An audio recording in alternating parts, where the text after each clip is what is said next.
Welcome to bike में YouTube channel guys. आप लोग इस वीडियो में मनोज सर के यूज करने वाला 3 ऐसे ऐप्स के बारे में बताऊंगा जिसके मदद से आप अपने वीडियो के बेहतरीन बना के यूट्यूब पर अपलोड कर सकते हैं। ज्यादा बात नहीं करते चलता वीडियो के स्टार्ट करता हूँ।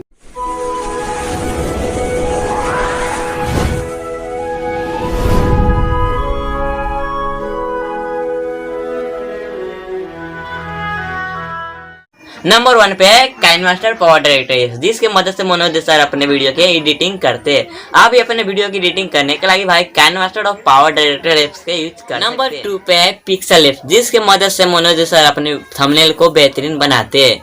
आप भी अपने थंबनेल को बेहतरीन बनाने का पिक्सल एप्स का यूज कर सकते हैं। बेस्ट इंपोर्टेंट एप्स, जिसका नाम है ट्यूबड़ी, जिसके मदद से मनोज सर अपने वीडियो के देखते हैं कि वीडियो में थंबनेल, टाइटल, डिस्क्रिप्शन बेहतरीन बनाए कि नहीं। आप भी अपने वीडियो के थंबनेल, डिस्क्रिप्शन, टाइटल चेक करने के लिए भाई ट्यूबड़ी एप्स का यूज कर सकते हैं।